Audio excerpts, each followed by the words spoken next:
Bueno, hoy estamos con Belén Jerez, María Belén Jerez, en su columna de Economía y Género. ¿Cómo estás, Belén? ¿Cómo va, Angelina? Bien, contenta de poder ir volver. Comenzando nuevamente a reactivar nuestro programa, nuestras columnas, nuestros temas y bueno, con algunas novedades, porque además de nuestra cuenta en Facebook, Las Sofistas, nuestra cuenta en Instagram, @lasofistas, tenemos Twitter, que también obviamente se llama Las Sofistas, y ahí compartimos información, noticias, videos, los nuevos flyers, esta nueva campaña de las Sofistas 2020, que gracias a Marc Impress estamos llevando adelante, y por supuesto nuestro sponsor, que es Mac Consulter. Bueno, muy contenta de poder volver, principalmente al estudio. Se ha dado de una forma bastante rara la dinámica anterior, pero bueno, contenta de poder volver acá.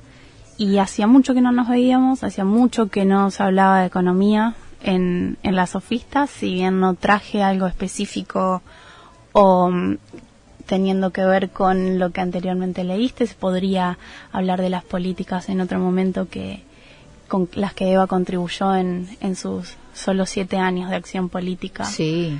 Va a quedar para otra columna. Sí, por supuesto. El contexto por ahí un poco más apremiado por el lado del impacto del coronavirus, la cuarentena y demás. Recientemente ha sido el Día del Trabajador, nos ha encontrado todos de una manera muy distinta. Y al respecto, con mi compañera Rocío Arce, con quien anteriormente hemos venido a hablar de mujeres, economía y trabajo, elaboramos un informe para el CIEFSE, que es un centro de estudios de la Facultad de Ciencias Económicas, sobre el mundo laboral. Nos interesó de algún modo poder poner en discusión o darle un poco de relevancia a los trabajadores que más han estado golpeados por el aislamiento. Entendemos que toda esta cuarentena ha contribuido de algún modo a que se disminuya la propagación del virus, pero también se han paralizado los circuitos de producción, distribución, circulación y consumo de bienes y servicios en la economía. Y esto ha supuesto un golpe muy duro para la mayoría de los trabajadores, pero principalmente para los trabajadores del sector informal. Y ahí me quiero enfocar como en una conceptualización sobre informalidad, porque por ahí se tiende a confundir con el trabajo no registrado. La informalidad es entendida como la expresión de la exclusión, y se entiende este fenómeno de exclusión como un fenómeno heterogéneo y que acarrea implicancias bastante graves de índole social. En contraste con el trabajo no registrado, que hace referencia a la ausencia de una relación contractual, digamos, encuadrada en cánones legales. La precariedad laboral abarca aspectos más complejos de la relación capital-trabajo, y la informalidad constituye esencialmente una modalidad de operación de la unidad productiva. Eso es como importante diferenciar, porque en lo que nosotros nos enfocamos es en el empleo informal, el trabajo informal. En la actualidad, para dar algunos datos, en América Latina se estima que el sector informal alcanza un 75% de las y los trabajadores, y a nivel mundial, según la OIT, que es la Organización Internacional del Trabajo, cerca de 2.000 millones de personas trabajan en este sector. Es decir, más o menos el 81% del trabajo mundial. Dentro de ese universo de trabajadores informales encontramos a los trabajadores de la economía popular. La economía popular nuclea trabajadores de la construcción, trabajadores ladrilleros, trabajadoras de cuidado y trabajadoras domésticas. En este contexto ellos han visto sus ingresos reducidos bruscamente, porque se habla de esto, de que, es decir, al vivir de la changa, por ejemplo, son changarines o vendedores ambulantes, y al no haber circulación en la calle, ellos se ven imposibilitados a obtener una remuneración. Se dice que al menos por 3 familias del sector formal, por una familia del sector formal subsisten 3 familias del sector informal de la economía popular. Eso es un dato para destacar, como para ver la relevancia y el impacto contundente que tiene esto sobre estos trabajadores. Algunas estimaciones estadísticas recientes han arrojado que más o menos 5.200.000 personas que trabajan en la economía popular o bajo la conceptualización de la economía popular podrían llegar a ser representadas. Es un número muy grande de trabajadores para la Argentina. La economía popular se ha encontrado junto con otro fenómeno muy vigente en este momento, que es el feminismo, los feminismos, como 2 de los grandes emergentes de al menos los últimos 5 o 7 años. Y dentro del digamos, mezclado, economía feminista con la emergencia del feminismo y la vigencia que ha podido llegar a tener en un montón de carreras de economía, la economía feminista. Desde ahí nosotros empezamos a trabajar bastante con una autora que es Amalia Pérez Orozco, es una economista española, y ella habla de economías de ruptura.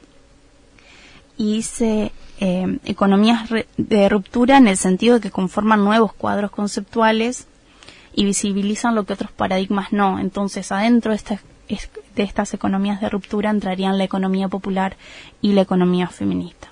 Al respecto, hay otros trabajos que han hecho alguna especie de articulación o de puente, o han tratado de tender algún puente de vinculación entre estas dos economías, y enfoca específicamente, digamos, con qué se identifica. Por ejemplo, la economía popular viene a romper de algún modo con la identificación simbólica que se da entre trabajo y empleo, digamos, que impone la figura conocida como la relación de dependencia.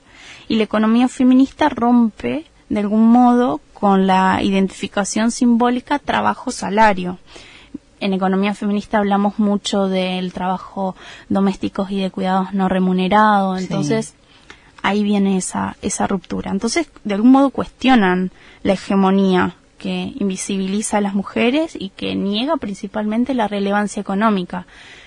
Y digo esto, con relevancia económica también de algún modo se niega a estos trabajadores informales nucleados en la economía popular, porque contribuyen de una manera bastante contundente en el Producto Bruto Interno. Bueno, surge inmediatamente una de las primeras preguntas sobre las tareas de cuidado. Entonces, ya hemos hablado en alguna oportunidad en este programa con Carolina Brandariz, que ella aborda muy bien el tema de tareas domésticas y de cuidados. En este momento está en una dirección de cuidados integral del Ministerio de Economía desarrollando mucho de esto. Y es, digamos, importante poder ver cómo el coronavirus, la cuarentena, puso en eje a quienes históricamente han estado invisibilizados, ninguneados en términos sociales, económicos, y lo principal, o al menos lo que digamos deja como bueno de discusión o bueno para tratar, es que el cuidado se ha puesto en relevancia y se ha jerarquizado por el conjunto de la sociedad en función de los cuidados en la pandemia, y fue de algún modo lo que vertebró las medidas del gobierno respecto de la cuarentena. También se pensó que es cuidarnos individualmente, como no salir de la casa para cuidar a otros, y la intención, por supuesto, de que no se propague el virus.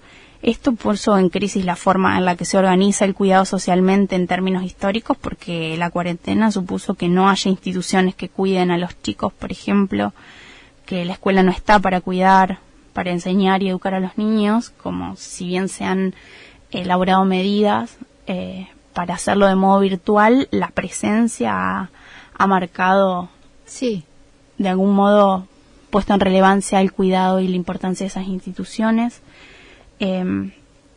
digamos que de algún modo se puso en crisis cómo se organizó el cuidado históricamente, y creemos que es una oportunidad para jerarquizar el cuidado, ya sea en términos sociales y generales, respecto de lo que implica cuidar el conjunto, digamos. La importancia o la contundencia que tiene conceptualizar el cuidado como un derecho básico de la humanidad, reconocerlo en términos sociales y económicos, y reconocer cómo estas economías de ruptura que anteriormente mencionamos deben estar en la agenda y son necesarias, en la agenda política y principalmente en la discusión social. Me parece que si hay algo que va a dejar este contexto bastante raro, leía una nota de alemán en donde decía esto no se vio nunca, no sabemos de qué hablamos. Sí, y que Jorge lo habla desde Europa, ¿no? Porque lo está viviendo en Madrid. España, claro.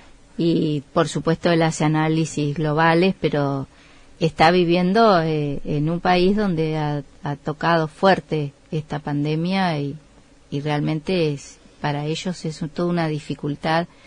Yo sé además que hay sectores políticos opositores al gobierno actual de esta fusión de PSOE-Podemos en España, y que arremeten toda la nueva derecha y los sectores más conservadores, aprovechan esta situación de emergencia para cuestionar al gobierno y criticar lo que se está haciendo. Sí, digamos que acá pasa más o menos lo mismo. Más o menos lo mismo.